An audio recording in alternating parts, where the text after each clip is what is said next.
We'd like to call the Redevelopment Agency meeting on March 4th, 2009 to order. Got it on. You can you hear me out there? Yeah. This meeting has been properly noticed and posted in compliance with the open meeting law. These proceedings are being presented live on KCLB.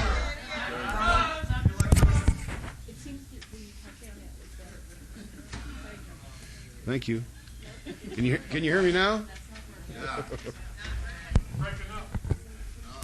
These meetings are being presented live on KCLB Cable Channel 2 under closed captions.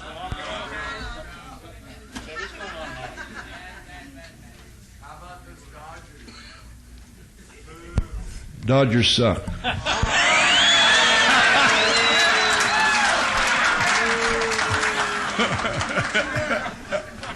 We like the Padres up here. I'm sorry, but I can't publicly stand for that. I'm from Los Angeles. I'm sorry, they still suck.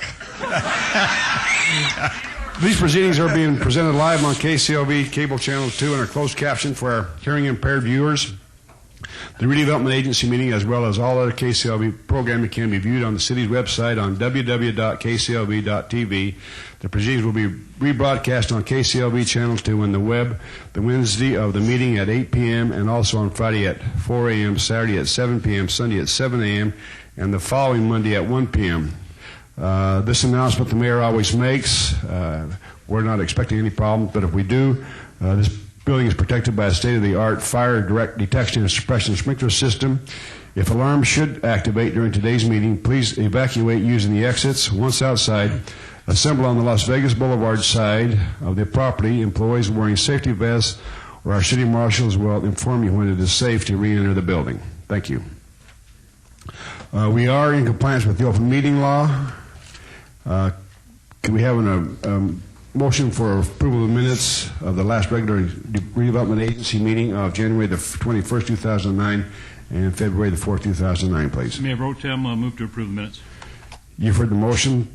Please vote.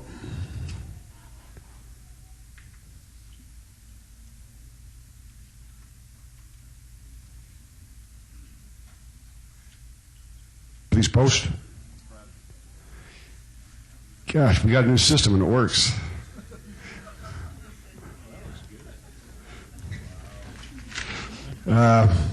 Our first item is, our next item is agenda item number 4, RA 2-2009, discussion of possible action regarding a resolution finding the project proposed by the Commercial Visual Improvement Program Agreement, CVIP, between the City of Las Vegas, Redevelopment Agency, and the Fremont Street Experience Parking Corporation, owner and Hennessy's of Las Vegas, Inc., doing business at Las Vegas Country Saloon, tenant and CVIP participant, located at 425 Fremont Street, to be in compliance with and in furtherance of the goals and objectives of the redevelopment plan, and authorizing the execution of the CVIP agreement by the RDA. This is in Ward 3, and this item will be heard this afternoon with item number 63 in the council agenda item. Mr. Adams, please. Good morning. Scott Adams, Operations Officer of the RDA. This is the first of 2 VIPs you'll consider this morning. This one respects the Las Vegas Country Saloon that's located immediately above the Mickey Finn's in the red garage that's on the Fremont Street Experience. I've got some visuals on the overhead that show the work that is part of this grant request. This is a typical VIP request where we participate at a level of 50%.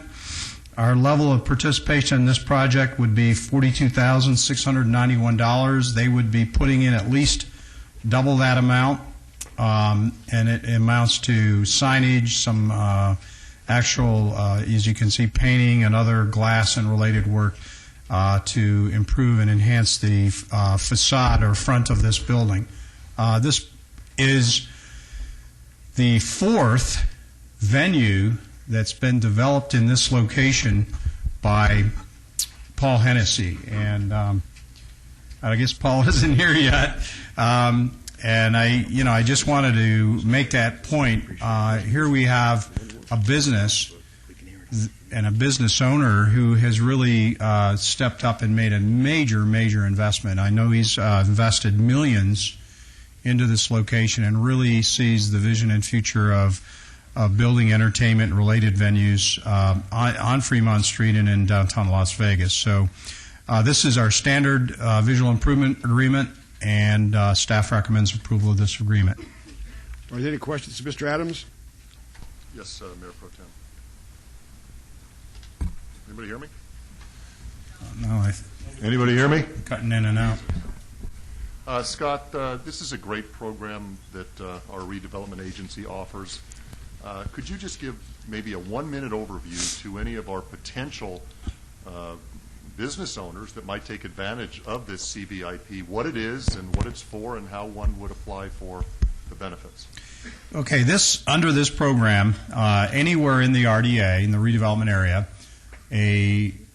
a commercial business owner could apply for grant funds where we match up to our portion of $50,000, which means they could do up to $100,000 worth of work, and they could actually do a lot more than that. We just won't commit any more than $50,000 against improvements that make a visual improvement from the street. The intent here is, as you know, that one of the reasons for the creation of a redevelopment area, its origin is that it's a blighted area, and we're trying to improve the visual appearance of commercial enterprise throughout the redevelopment area. And so we typically participate in storefront and side of building improvements where you can actually see it from the street. And we've done literally dozens, comprising millions of dollars over the last 5 years that have created literally hundreds of jobs as well. These are all done in little small pieces at a time, but over the years, it's meant a very big thing for the redevelopment area. We have a very specific one in the entertainment district. If you have property in the entertainment district, which is our 6-block entertainment district, where we go a little bit further in terms of our matching grant, there we'll go an additional amount of funds to cover the cost of illuminated signage. We're trying to promote the development of illuminated signage in that district, so we'll go a little bit more on those grants to cover what has been our experience of an increased cost of illuminated signage to give that district that vintage Vegas look. So that's kind of the overview of the program. We have very simple pre-established agreements and application procedures. So if somebody wants to take advantage of this program, they just call our department, and we'd be glad to help them out. Thank you. Are there any questions or comments? I'll make a motion to follow staff's recommendation for approval of this item with all conditions. Please vote. Please post. I didn't come up on the screen. Motion carries. Didn't come up on the screen. Item 5 is also a resolution 3-2009, discussion of possible action regarding a resolution finding the project proposed by the Commercial Visual Improvement Program agreement between the City of Las Vegas Redevelopment Agency and PRMD LLC, owner located at 823 South Las Vegas Boulevard, to be in compliance with and in furtherance of the goals and objectives of the redevelopment plan, and authorizing the execution of the CBIP agreement by the RDA. This is in Ward 3, and this item will be held in conjunction with this afternoon's item, item 64. Mr. Adams, please. Okay, this is a little bit different one than the last one in that this is a request for visual improvements for the Callister Reynolds building located on Las Vegas Boulevard. I have on the overhead a shot of what exists on the building on the right and their requested improvements, which is signage improvements on the left. This is one where there's a great deal of leverage in the sense that their request is for 50% of the sign, which is a total cost of $16,000, of which we're being asked to put up half of that, or just over $8,000. But in this case, the visual improvements the entire building.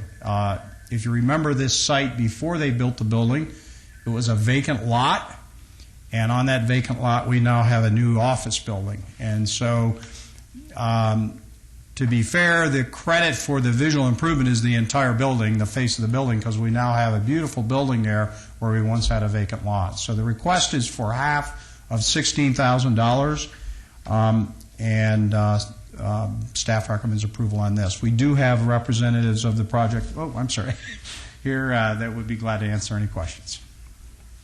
Are there any questions of Mr. Adams or the applicants? Hearing none, I'll make a motion to follow staff's recommendation for approval of this item with all conditions.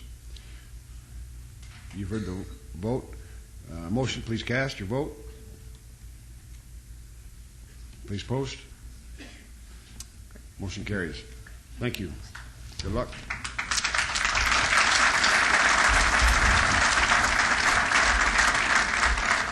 Item 6 is Resolution 4-2009, discussion of possible action regarding a resolution authorizing the sale of City of Las Vegas redevelopment bonds and the authorization of the Chief Financial Officer of the agency to arrange for the sale of the bonds and other details of the financing. This is in Ward 1, 3, and 5.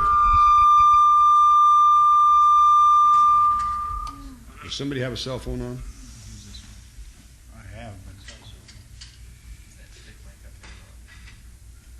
Are we ready? Yes, sir. I'm It sorry. says Ms. Falder here. Where Candy's not here. Mr. Vincent, please. Candy is here. Candy's here. I'm filling in for her. Just as a reminder, you approved a resolution early last fall to issue about $140 million of redevelopment bonds. This is before the credit markets went topsy-turvy. We have now, after several unsuccessful attempts to sell it in the current credit market, we think we have another opportunity. We've resized the bonds a little bit. This will be in this area of maybe 80 to 100 million in RDA bonds. We've added additional coverage. We've even updated our tax increment revenue projections with Kaiser Marston, so we have an updated report. We're kind of ready to go to market. We'd like to go to market end of this month, maybe early April. These monies would be now targeted for the UP infrastructure, the Performing Arts Center, and potentially, if there's enough, for the museum across the way. So that's what this is targeted for, and it's items in order. Request your approval. Thank you. Are there any questions of Mr. Vincent? Hearing none, I'll make a motion to follow the staff's recommendation for approval of this item with all conditions, please. Please cast your vote. Please post. Motion carries. Thank you. Item 7 is report and possible action regarding redevelopment agency projects currently under contract or negotiation, other projects proposed or under construction within or near the redevelopment area, and to provide an overview of programs and initiatives. This is in Ward 1, 3, and 5. Mr. Adams, please. Okay, this is the next presentation in our series of quarterly presentations where we talk about the projects and activities of the redevelopment agency. I'm waiting for the PowerPoint here to come up. There we go. And what I'd like to do is very quick in the front end of this recap some things. First, I want to talk about the fact that the redevelopment agency was formed in '86. Its purpose was elimination of slums and blight. We used tax increment financing to reinvest back into the RDA. And the city council sits as the redevelopment agency. They meet in a separate meeting, just as we are doing this morning, and that the agency is managed by city staff. The executive director is the city manager, and the staff of the Office of Business Development operates the day-to-day operations.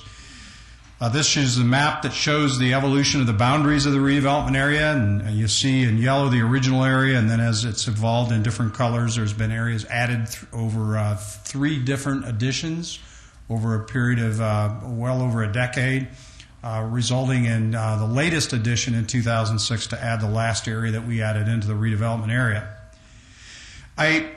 What I'd like to do is spend just a few minutes this morning talking about jobs and how we calculate jobs in our analyses that we presented to you in the past, because I think it's very important that you understand and the public understand what we mean when we say a project has created or will create jobs.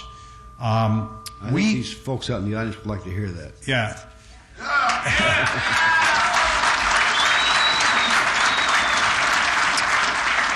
As you know, we produce every month a project status report. It is painfully detailed by project that talks all about, has all the statistics about all the projects that are going on in the redevelopment agency, and in particular a lot of the ones that we work on.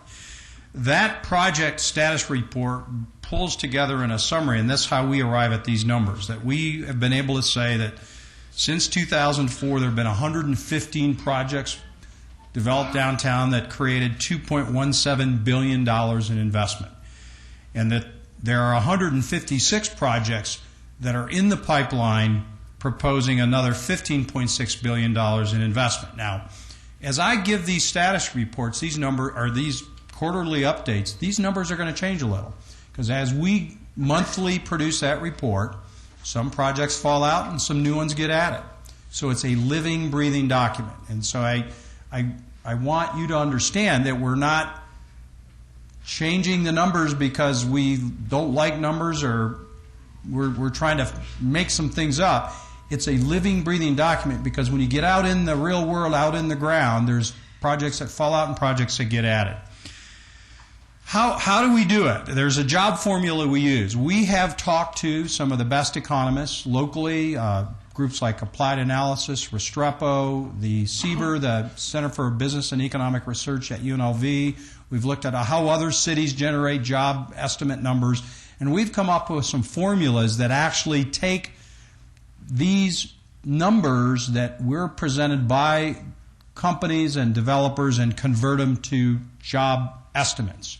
And they're estimates, but we think they're pretty tight, and they're ones that we can present to you and the public as being accurate.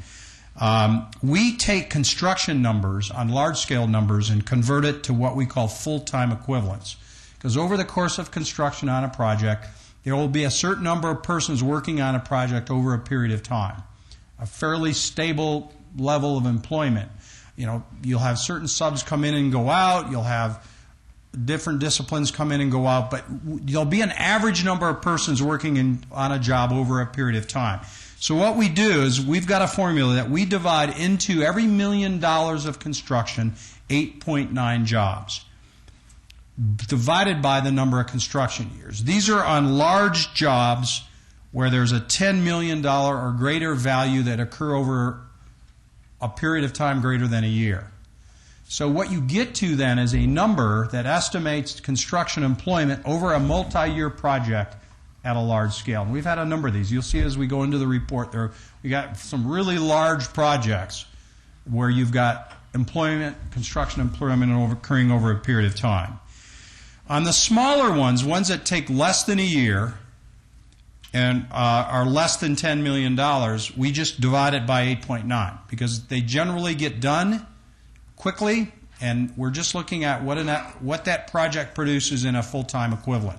Now, as I go through my report later, you'll see some of the reporting we get directly from the companies. Like on these little visual improvement grants, they tell us what they expect their construction employment to be and what their permanent employment to be. We take them at their word, and they seem reasonable. If they're a small, like a piano bar or something like that, you know, they'll say there's 10 jobs or 8 jobs, and that appears to be reasonable.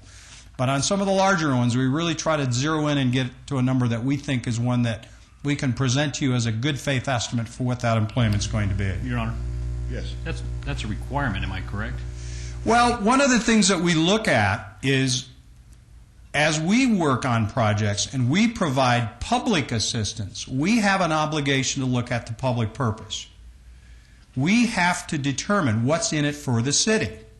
And what's in it for the city is two things. Return on investment, what we generate in new revenues, we'll talk about that in a minute, and then what we get in jobs. Because actually a job generates revenues. So at the end of the day, we're sort of in the tax and job business. It's all about getting jobs, it's all about taxes. If you get a job, you get taxes. You get taxes, you generate jobs. I mean, they both work together. And so we look at what we put into a project and what we get back, and we better get back at least what we put in so that we break even at least on our return on investment based on what we've got into a project. So you're correct. We have an obligation under statute to do a public purpose analysis. And that's why we do this. Every one of these projects, you get a public purpose sheet with it where we've done that analysis. These are the formulas that we're using to generate those estimates. On permanent employment, it gets to be a little bit different. Then you have to look at the uses. Every use generates different kinds of employment. And I've got the big three here because these are the ones that we see all the time. For every hotel casino, the estimate is 1 job per hotel room. Now that is a very conservative number. Because if you really want to be honest about it, you can break the uses out and generate a number for retail and a number for the gaming floor. And in most cases, we tend to estimate on the conservative side. We'd rather be there than on the aggressive side and be accused of puffing up the numbers. Office employment, and this is almost like, it depends, a standard Class A office building, I'll give you an example, the Mulaski Corporate Center. You'll see about 4 jobs per every 1,000 square feet of office space, or 1 job per 250 square feet of space. And that's pretty typical. Now you'll see a little bit different ratio on call centers and other types of things, but this is a pretty standard ratio. Retail, it's 2.5 jobs per 1,000 square feet. It's a little bit lower. They represent the fact that you've got display space. A good part of that space is devoted to merchandise that's other than the employees themselves. They tend to be more employment in an office building than you have in a retail space. But this morning, as I go through the report, and I'll try to get through it very quickly, we have gone through, re-looked at all our numbers with these ratios, and then you're going to see in the lower right-hand corner of every single slide where we are able to, what we think it produce in permanent jobs, construction jobs, and what the value of the investment was. Mayor Pro Tem? Yes. As Mr. Adams continues, and our Director of Communications, David Riggleman, as we've discussed in briefings with the City Manager and our executive team, it's extremely important that this message gets clear to the public and to the residents of this city what we're trying to accomplish by doing these things. Whether it's taxes and jobs, so be it. But we need to get that message clear so everybody understands how hard we as a City Council and city staff are working to encourage development downtown.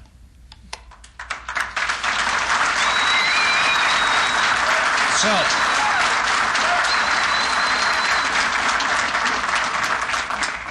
what this means now, when you roll it all up, I showed you at the beginning of this what the value of investment has been since 2004. Now you understand the ratios and the formulas we use to generate our employment estimates. Since 2004, we've created almost 11,000 construction jobs on all these big projects downtown and 7,760 permanent jobs. As we go through the presentation, you'll see in the lower right-hand corner how each project contributed to those totals. So that you understand, we just didn't pull these numbers out of a hat. It's the effort of looking at every single project, making that estimate, and rolling them up into a total. That is our performance measure as your department, your redevelopment agency, and Office of Business Development. That's our gauge of whether we're doing our job or not. And so we've done that from the beginning. We're continuing to do it because that's our report card. And then the total in project valuation has been $3 billion, as I've reported before. I want to talk a little bit, though, before I get into the projects, about the market. As Mark said, we're going out with a new RDA bond issue. One of the things that we did this time that we think will help our investors buy our bonds is give them a profile of the real estate market to understand where the market's going. And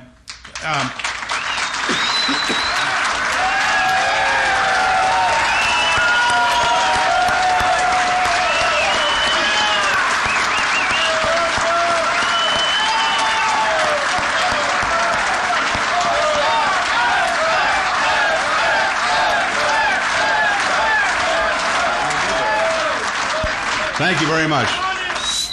Mr. Adams, please. Mr. Adams. let me keep going here. There's 2 lines on this chart The blue line represents the Las Vegas metro area office vacancy rate, and the orange line represents the downtown or redevelopment area office vacancy rate. So you can see the office vacancy rate recently has zoomed up in the valley, but it stayed relatively very low and stable downtown. What that says is we have pent-up demand downtown for office space. And that's why you see, and I want you to relate this market statistic to why we're getting the response we have from developers to build office space. Anytime you have a low vacancy rate in office, you have interest in building space. You have generally a pent-up demand for office space. And that's what we've got downtown. That's why we see folks on Union Park wanting to build office, and that's why we see Live Work Las Vegas, Forest City wanting to build office space, and you see even CIM have an office building in their proposed development, because there's a market for office space right now. Right now we don't have product. We saw the Mulaski Corporate Center get built. It got filled up literally overnight in a year. And so we need places to put new businesses downtown. And that's what this graph says. This shows the average monthly rents. It shows also that the orange is the RDA, the blue is the whole metro market. We have typically, over the last couple years, run higher than the metro market in rental rates. That's another good indicator. If you're running decent rental rates, low occupancy, you have a strong market for office space. Let's look at retail. This one's a little different. And there's a dynamic that's occurred recently that's kind of driving the vacancy rate up for retail space downtown. If you look, blue is the vacancy rate for retail in the market. Orange is the vacancy rate for retail in the RDA. It's risen recently. Part of that is due to the economy, but part of it is due to the fact that we have created a ton of ground floor retail space downtown. Now, here's how that works and relates to jobs. That space will eventually be filled by new retail businesses. Those retail businesses employ people. They create jobs.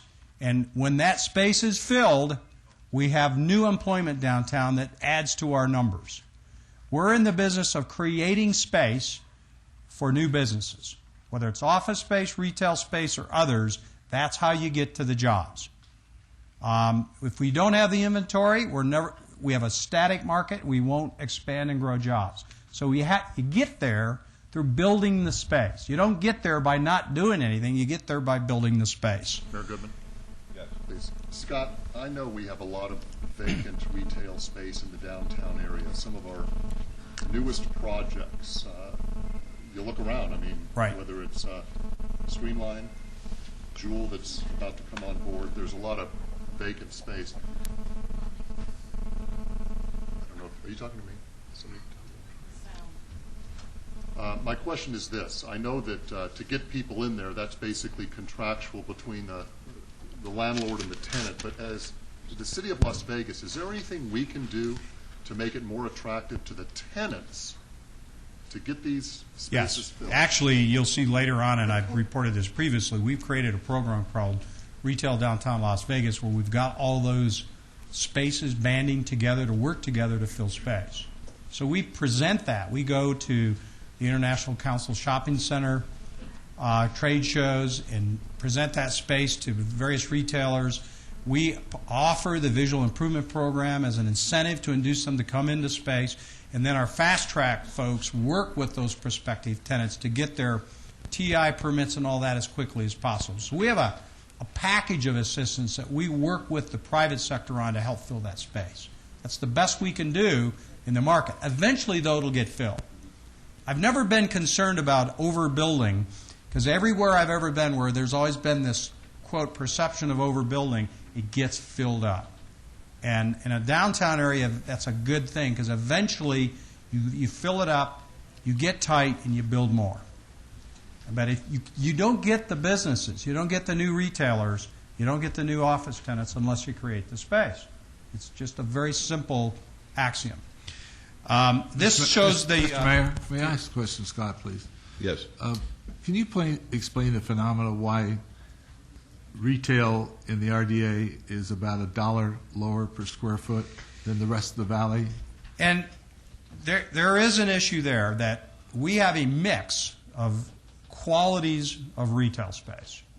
We have the newer space that's coming online that's contributed to that vacancy, that's pro-formed and being presented at a high rental rate, a fairly high rental rate in comparison to other space. And then we've got older, in a lot of cases, deteriorated buildings. This gets back to why we have an RDA, that the space is of low quality and it's much more difficult to fill. And that's why we are involved in redevelopment. That's why there's a visual improvement program to create the incentive to fill that space and buff it up and make it look nice, and or totally redevelop areas like we're doing in the Live Work project, where you're going to tear all the existing buildings down and create brand new space that's much more attractive to the big national retailers. And I ask that because that's one of the key ratios right there that show what we're doing. Right. Is we are stuck with a lot of the old stuff that's very low, and we want to replace that over time, and that will rise. At the end of the day, that new space will probably get filled first because it's much higher quality, much more attractive to the national and local retailer. It's probably the older space that loses in the land economics game, but at some point it all gets filled as you continue to grow your market and you add more employment and the demand for retail increases. How do you categorize the market center rent? What is that category? Pardon me? The market center, what category? The factory that's not outlet retail. Now, I need to mention that it's not in these numbers. Okay. I'm glad because in the footnoting and in our analysis, I'm glad you brought that up. Yeah. If the factory outlet mall were in these numbers, it would have dropped our vacancy rate appreciably because it's full. That's right. I mean, it's a great indicator, and we point to that when we work with retailers of the demand for retail space. You produce the right space in the right location under the right circumstances, the retailers respond. But you don't include that in this number. No, it's not in these numbers. Where do you include the market center rents? I don't have them in these numbers. We do look at them, and they are looked at in more aggregate numbers. And this analysis for some reason, did not include the factory outlet. So if those two projects were in here, it would drive that number. Oh, up. absolutely. I mean, way up. The rents would be up, and as well, the vacancy rate would be down. Okay, thanks, Scott. And I'm explaining that a lot of that residual vacancy is because of new space we're creating and some of the older deteriorated space. At the end of the day, it gets filled up with job-producing businesses. You had mentioned in a previous meeting you wanted to see some before and afters on a couple key projects. So I wanted to present those very quickly. World Market Center, this shows redevelopment agency and taxing jurisdiction revenues before they built World Market Center and after. If you see the two center columns, we have property tax revenues in 2005 and on the right-hand side in 2008, and it shows that it went from about $150,000 a year to $3.4 million a year. And then you see how it gets distributed among the various taxing jurisdictions. I think one of the criticisms that's been raised that's mythical, it's not correct, is that the schools are losing revenue through redevelopment. But if you look at this on just the World Market Center alone, their revenues went from $39,000 a year to almost $700,000 a year on that one project. And then you see all the different increases in the different taxing jurisdictions. The other thing is... Scott, I'm sorry. Mayor Goodman. Yes, Councilman. I don't want to just brush over this. I'm going to beat you to it, Councilman Ross. I want to emphasize, because I am the one that asked you to bring two examples, the World Market Center and Allure. You're probably going to Allure next, yep. Scott? Yep. That is an annual breakdown. So in 2005, the Clark County School District received on this one project, if you will. I mean, it was dirt back in 2005, was it not? $38,000 in revenue. And in 2008, because of what we did on that property, the school district for just that year alone received over $680,000. Is that right? That's correct. Okay. And- So the difference between not building something and building something is displayed in this graphic. That's right. And the other thing that keeps coming up is we do, on some of these bigger projects, provide tax and increment finance rebates or tax abatement back to the developers. This shows very vividly that rebate comes out of the redevelopment agency portion, not the other taxing jurisdictions portion. We get a part that comes to us as a redevelopment agency, and that's the only part that we're able to negotiate through the rebates back to the developers. So roughly half, just a little bit more, and then half of the revenues come to the agency, and the rest goes to the taxing jurisdictions. We're only able to negotiate the rebate out of our portion, and that's what it shows on here as well. They get all theirs unfettered. Councilman Ross. Your Honor, Councilman Wolfson, you beat me to it, and you did it much better than I would have. It's important to recognize, too, for the mayor and council members, Mr. Adams and I had an opportunity to have the chairwoman of the Board of Trustees in my office to go over these numbers and showed her exactly how this worked and how much revenue the school district was actually receiving on an empty plot of land compared to what they're receiving now.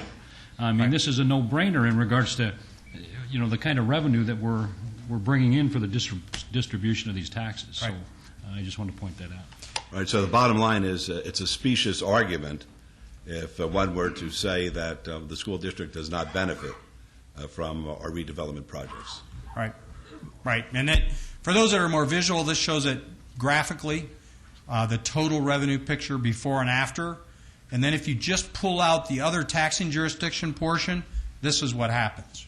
This is just the other taxing jurisdictions before and the other taxing jurisdictions after. But, Scott, you didn't mention the affordable housing piece. And That I did comes out of that. Right there. Out of our portion, 18% gets set aside to affordable housing. And that's a good point. That's because by way of- even that's by way of then, state statute. we can't touch that. We can only rebate that rebate out of the 82% that's after that housing set aside. The Allure project is the same situation, only lesser, because obviously World Market Center is our #1 taxpayer. But Allure, a very dense project, had maybe even a more extreme increase because of the density of that project, that it's a high-rise project on a small site. Before, almost 21,000, after 1.4 million. Same scenario for everybody else. This is the graphical representation before and after of the RDA included, and then if you just pull out the other taxing jurisdictions, you see them. And that pink color, that's what it shows on mine, and the lower part of the graph is the school district's increase. Yes. We are... Excuse me, I'm sorry. If I Councilman. could. Scott, you were able to segregate the World Market Center and the revenue we get from that project aside from the rest of Union Park. Is that right? In other words, that was just the revenue we that's received not. from that. World Market Center is not in Union Park. It's in the Union Park Okay, district. I'm sorry. It's on private land. I'm sorry, you're right. Right. If I were to ask you to project the revenues we're getting from Union Park now versus the projected revenues after we develop it, are you able to do something like that? Well, we did it and these were very rough based on everything that we had on the table about a year and a half ago. The build-out of Union Park would generate about $24 million a year in new taxes. And here's the difference. There's no taxes being generated on Union Park because we own it. Whereas on these two examples, they were privately owned before, so some taxes were being generated before because they're on the tax rolls. Union Park, because we own it, is tax exempt. So there will be a more extreme increase on Union Park. I should mention, too, we are doing this for the whole RDA. That is much more complicated. There's 4 RDA taxing districts because we've expanded it 3 times since we created it. What we're finding is these increases aren't as extreme, nowhere near as extreme for the whole RDA. And what we're finding is, had we not had some of these big new construction projects, there would have probably been a decline in the revenues of these other taxing jurisdictions. And these new construction projects are doing what the intent of the redevelopment agency was set forth to do, which is to start to arrest or stop that blight and start to turn total values back up. And we're taking our time on that analysis because it's much more complicated given the 4 districts. And we hope to have that done in the next few weeks, and we'll be presenting that when we have that available as well. Councilor Ross. Your Honor, Mr. Adams, isn't the redevelopment agency kind of doing the same thing that President Obama's stimulus package is supposed to do? Well, that's what it is on a large scale. I mean, the concept is its value was declining because of blight, and by public intervention through a redevelopment agency, you cause, through catalytic efforts, your involvement in major projects, that blight to reverse itself, values to increase, and you stimulate a recovery in the redevelopment area. Thank you, Mr. Adams. One statement, Your Honor. This redevelopment agency and everything we've done to date since its inception has spread the wealth with all of those distribution in taxes to those distributing to those receiving agencies. So the redevelopment agency is a good thing for this valley. It promotes growth, it promotes business, and it promotes jobs. And I want everybody to understand that. Thank you. Rolla. Let me start. I'm going to move through this quickly because we have a lot of slides, and I know there's not much time left. But I've given this previously numerous times.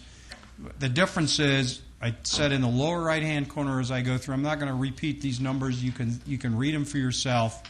We have, out of our status report, the estimate of construction and permanent jobs in every project. Now, in some cases, we footnoted it's not an estimate. It comes directly from them. Some of these projects we do have fairly tight employment numbers on because they took a rebate from the redevelopment agency and they were obligated to follow an employment plan, and they reported their employment numbers through the employment plan. So those are fairly accurate, coming directly from the business if they did that. In the case of World Market Center, that's the case. And I'm just going to talk about the projects. You can read those job numbers for yourself. This is a huge project where they built Phase 1 and 2. They've completed Phase 3. The 3 of these projects together are 5 million square feet. I think the big thing to note here recently was that they had a very good market. This last market they just finished, in spite of the economy, their numbers were only down 2%. They've been able to maintain 50,000 delegates coming into Las Vegas, and that's a very good thing for our economy. We've created a whole new engine here through this project that didn't exist before, and it helps diversify our economy. This is a non-gaming employer, an activity that generates new activity in a new industry. It brings people to Las Vegas. Mayor Goodman. Yes, Councilor Barlow.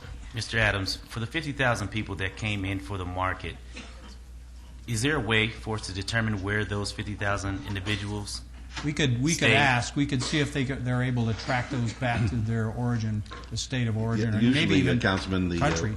The convention authority would have those statistics, and we would be able to get those for you as to where the people stay. Yeah, because I would like to actually see what percentage of that 50,000 actually remained in downtown as far as to occupy the rooms in downtown. The premium outlets, same thing. They had their original phase project. They recently expanded by 104,000 square feet. Now they have over 500,000 square feet.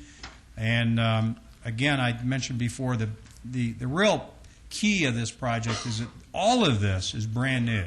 This didn't exist before downtown. And it really has set the tone and market for retail development downtown. Same with Mulaski Corporate Center.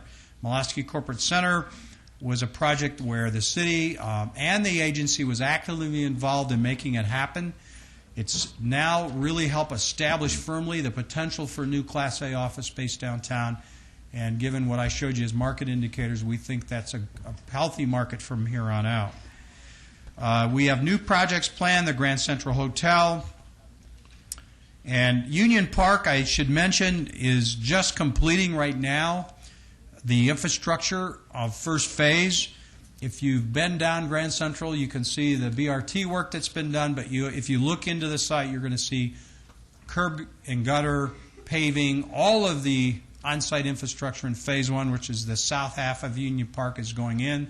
The underground utilities and off-sites have been brought into the site to set up the southern half of Union Park for new development.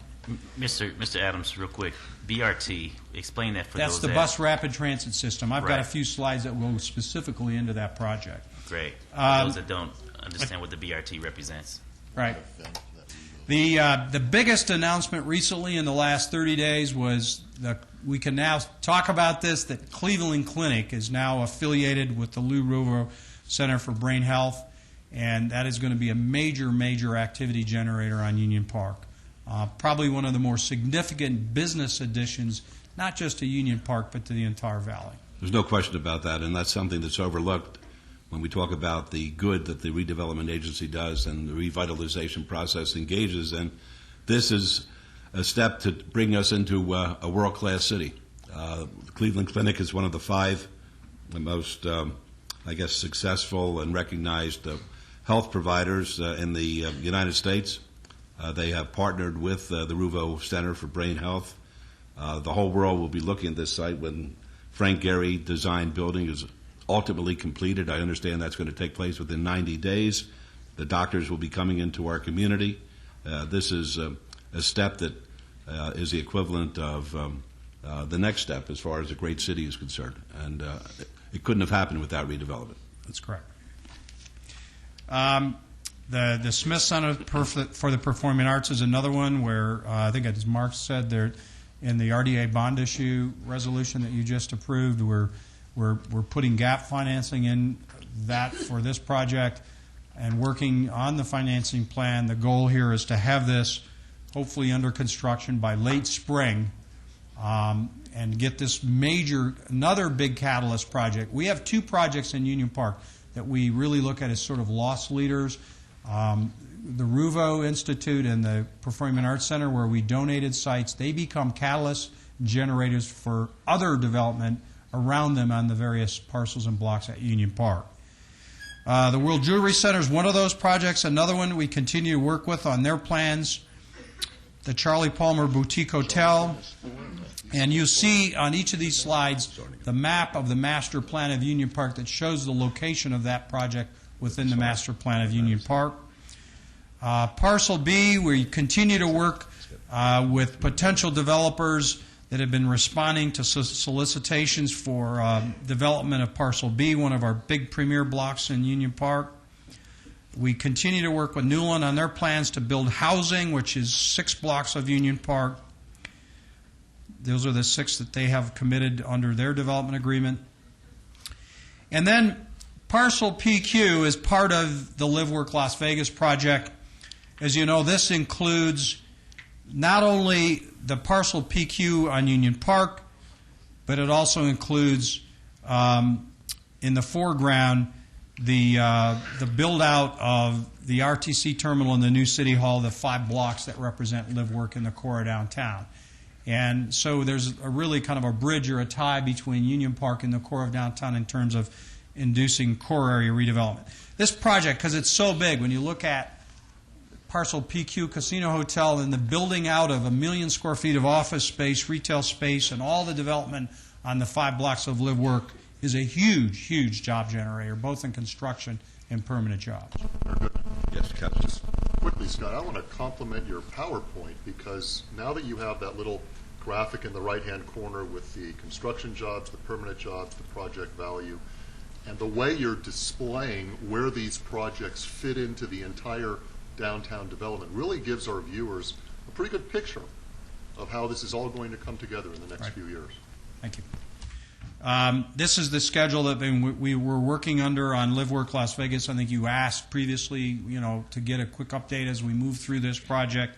I think the key dates here are, hopefully either later this month or early April we'll approve the transaction documents on this. We are near the completion of construction documentation.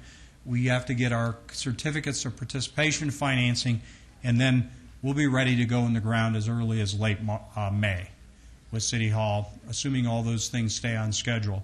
And then the scheduled completion of that is June of 2011. And all things are continuing to stay on that schedule as we speak. Of course, if we move City Hall to that Live Work Las Vegas site, then we have a site behind us that is ready to roll. And I'm pleased to say that we have reached conclusion of negotiations with a major national developer for this site. I'll be bringing to an ENA either next meeting or the meeting after. That we'll have them here to talk about their vision for how they plan to build out the City Hall and the adjacent 12-acre site. This will also be huge. This is one that I've just been kind of biting my tongue on because we knew that this site had potential in it. It's one of those. It's the fourth piece of the four pieces that really all tie back to the move of City Hall. Your Honor. Yes. Say that again, Mr. Adams. You have someone interested in this. Oh, absolutely. Say? And you're moving forward with an ENA to present to us in a little bit. Is that right? Yes. Somebody's interested in the 12 acres and then this site we're sitting Absolutely. on right now. And I share the secret. I'm not saying. And I got to tell you. I just needed confirmation. I always like to say whether something's real or unreal, folks that he's talking to are about as real as you get.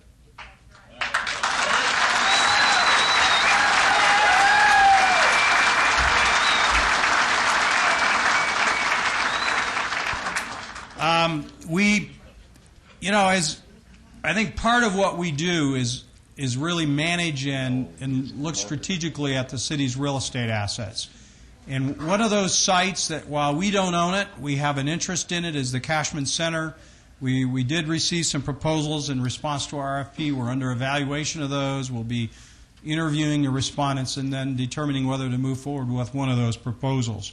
But again, this is a huge site. This is 50 acres. It could be something like our next Union Park if you look at it long-term over the next 10 years.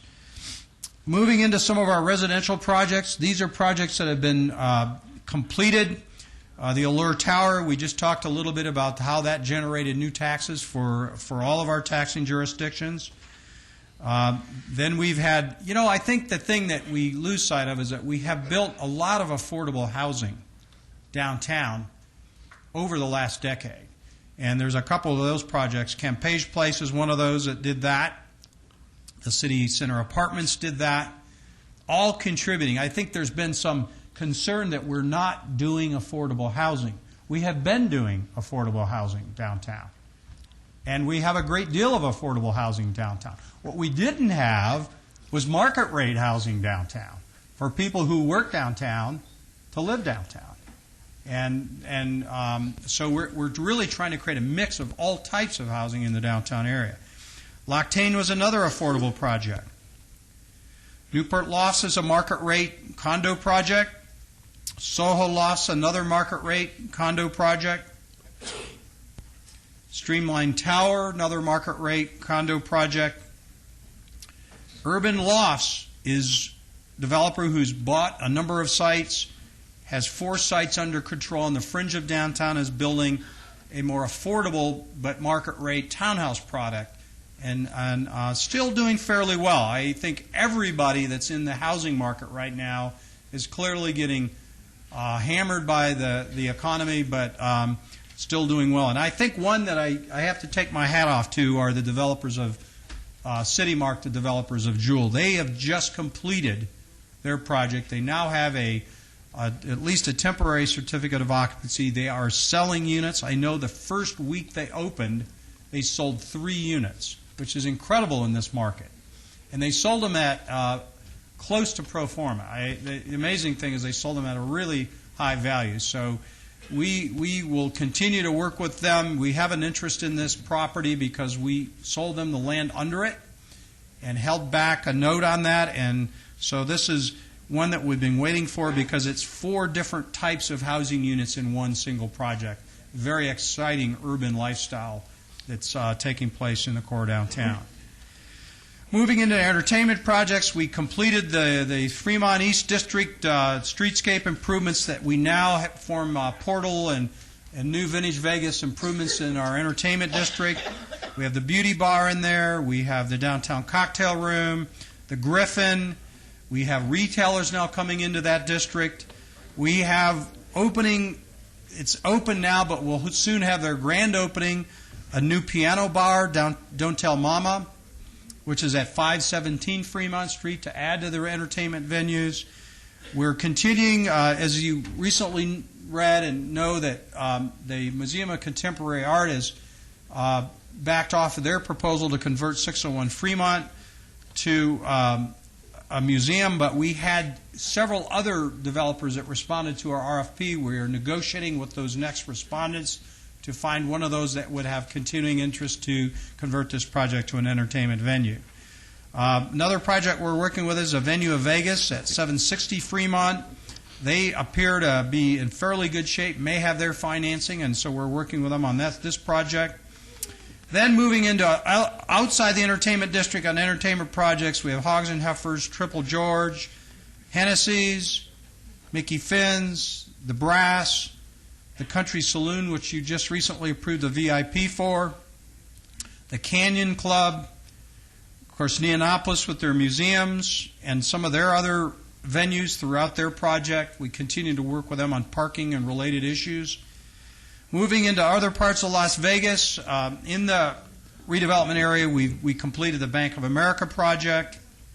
Enterprise Park, this shows Enterprise Park and all the different projects that have been done. Some of those are the Cox Regional Headquarters that just opened last month and made this their regional headquarters in the RDA. The Expertise School of Beauty. The FBI's regional headquarters is there. The Foundation for an Independent Tomorrow. The RLT Corporation, the Urban Chamber, and we're working with them on this project, and there's some exciting new developments on this one that we'll be able to bring back here very soon, but we continue to work with them on this project. And we do have additional land available in Enterprise Park that we're continuing to look at how we can get this out and available for new development. We continue to work with the developers of 1501 North Decatur to get their commercial pad started. Edmond Town Center has got a boost because of the new Bilo Market that opened last fall. The Moulin Rouge appears to have a new equity investor in this project and continues to move forward with their plans. All the casinos downtown have done a lot of work. The El Cortez has been sort of a leader. It's a small one, but it's done an incredible job in terms of totally transforming their project into a boutique casino. The Golden Nugget is really one of the industry leaders downtown. You really have to give them credit for continuing on with their hotel tower, their third edition, phase 3. They continue to build that out, and they plan to open that tower. The Gold Spike, this is a shot of the inside of the Gold Spike. If you haven't gone in there, you need to go in there. It is a transformed little boutique hotel. And then, of course, the CIM Lady Luck Post Office Block project. Good. This shows their master plan for build-out around the old post office that would be done by the CIM group. The Fifth Street School is reopened. We continue to get a lot of interest from the community in using the Fifth Street School. It has now become a place for lecture. The Clyde Jubal Lecture Series of UNLV's School of Architecture is held there now. And we have a lot of events going on in the Fifth Street School. The community has really welcomed it as a major new community center. You just approved VIP for the Callister Reynolds Law Office. This is what happens when you start to get redevelopment. You start getting infill projects like this to take advantage of the fact that you have an upswing in the market. TELUS was our big announcement about a month and a half ago. It'll bring 1,000 new permanent jobs into the market. The new Campos office building that's on the property behind City Hall across 95. You start to see that project coming out of the ground. You can see it actually from City Hall windows. And this is the RTC's design for the new terminal that will be at the southern block of Live Work Las Vegas. There will be an interface between this terminal and a station on the new bus rapid transit system. This shows the vehicles that would be using the line of the BRT. It shows you the kinds of improvements in the center pictures that are being made. Actually, the Grand Central improvements are complete. They're incredible in terms of the landscaping and the dedication of the two center lanes for a rubber-tired light rapid transit system. And on the left-hand side is a map showing the route of that system that will connect the south end of the Strip into the core of downtown and give us a new transit connection into the rest of Las Vegas. I talked about our Retail Las Vegas project, where we are working with retailers in an organized effort, a lot of these spaces, to market that space and attract different retail venues into our ground floor retail space. And we have a lot of things that we do in working with them as a group to make that happen. And this is what happens as a result of that. This is a filled ground floor retail space with a new business and new employees working in that new business. And that's what it's all about in terms of filling the retail space and the other types of space that we're in the process of converting. Just whip through these very quickly. You've seen these before. Our financial performance, this is the graph that I showed you, how we build tax base over a period of time and the portions that go to each of the different taxing jurisdictions. And it shows that all the taxing jurisdictions benefit from the redevelopment of downtown. And this shows what's happened to tax revenues as a result of the redevelopment agency. We've tripled tax revenues downtown as a result of the efforts and activities of the redevelopment agency. So that is the end of the presentation. And if you have any questions, I'd be glad to answer those. Great presentation. Are there any comments?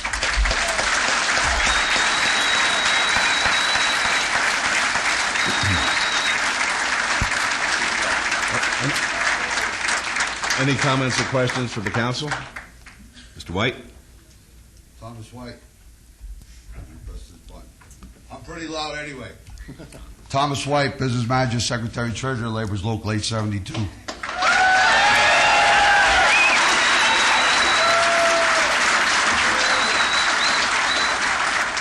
My residence is 2345 Red Rock, since that's where I spend most of my life. That's my union home. I just would like to say the projects that he announced, I would say the majority of those projects were done by these members that are sitting behind us.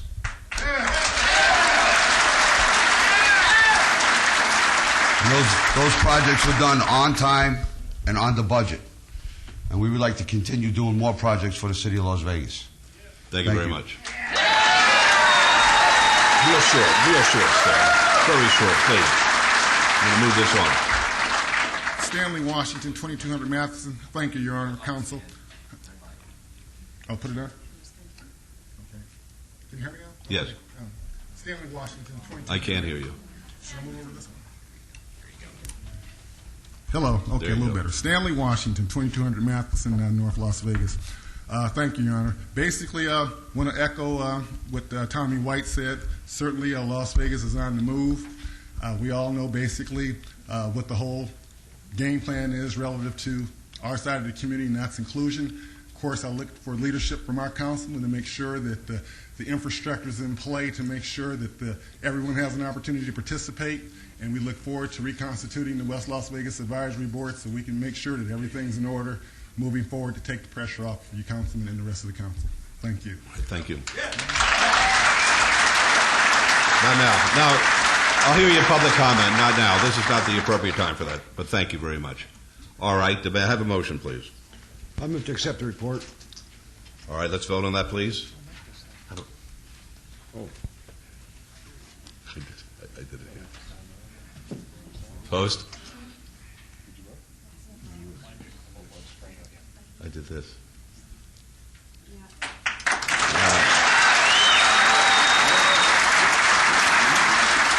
All right, folks. Item number 8, this is the time for citizens' participation. Public comment during this portion of the agenda must be limited to matters within the jurisdiction of the Redevelopment Agency.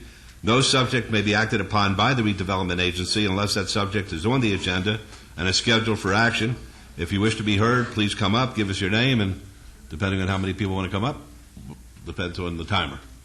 All right, seeing nobody, then what we'll do is we will adjourn the Redevelopment Agency and move on to item number 9. Any member of this Redevelopment Agency wish to be heard at this time? All right, seeing none, then we'll adjourn the Redevelopment Agency meeting, and we're going to start the morning meeting of the City Council How much time do you need? In 5 minutes, folks. 5 minutes.